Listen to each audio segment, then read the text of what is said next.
আজকের এই মহতী অনুষ্ঠানে এমন কিছু কৃতিমান ব্যক্তিত্ব উপস্থিত হয়েছেন যারা শিক্ষা, সংস্কৃতি, শিল্পকলার বিভিন্ন শাখায় অবদান রেখে নিজ গুণে সমাদৃত হয়েছেন। আমি অনুষ্ঠানের শুরুতেই এই কৃতিমানদের জানাই আন্তরিক অভিনন্দন।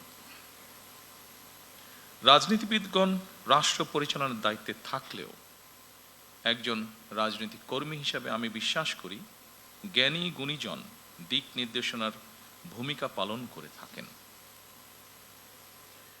একটি রাষ্ট্র এবং সমাজে কৃতি মানুষদের সংখ্যা যত বেশি বাড়তে থাকবে, সমৃদ্ধি এবং নৈতিকতার মানদণ্ডে সেই সমাজ তত বেশি আলোকিত হতে থাকবে।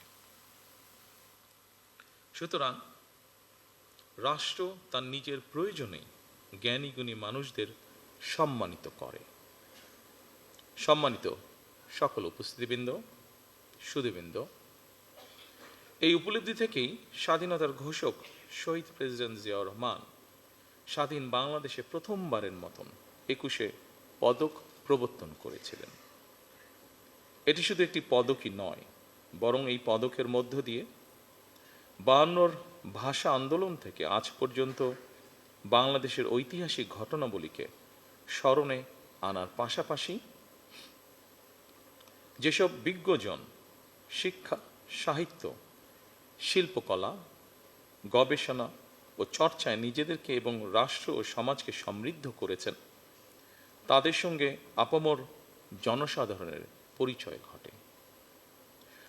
শুরুতেই 3টি বিষয় পুরস্কার প্রদানের মাধ্যমে 1976 সালে রাষ্ট্রীয় সম্মাননা পুরস্কার 21 পদকের যাত্রা শুরু হলেও পাঞ্জাবের জগতে একটি বিশ্বস্ত নাম শাবাব এথনিক ওয়্যার বর্তমানে ভাষা আন্দোলন, মুক্তিযুদ্ধ, শিক্ষা, গবেষণা, শিল্পকলা, বিজ্ঞান ও প্রযুক্তি সহ সম্ভবত কমপক্ষে 12টি ক্ষেত্রে বিশেষ অবদানের জন্য এই সম্মাননা দেওয়া হচ্ছে।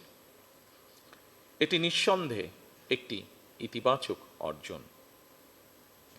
জ্ঞান, বিজ্ঞান কিংবা সাহিত্য চর্চার ধারা আরো শানিত এবং বিকশিত হোক, এই প্রত্যাশা করছি আমরা সকলে। শিক্ষা, গবেষণা এবং শিল্প সাহিত্যের চর্চাকে আরো বেগবান করতে রাষ্ট্র এবং সরকার তার দায়িত্ব অবশ্যই পালন করবে। আমি বিশ্বাস করি শিক্ষা, গবেষণা এবং শিল্প সাহিত্য চর্চাকে রাজনীতিকরণ করা কখনোই সভ্য সমাজের পরিচায়ক নয়।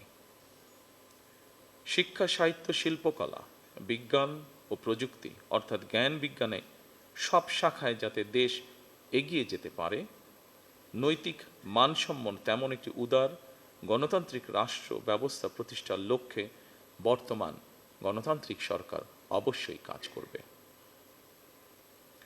আমাদের এই যাত্রায় দেশের বিজ্ঞজনদের দিক নির্দেশনা অবশ্যই প্রত্যাশিত।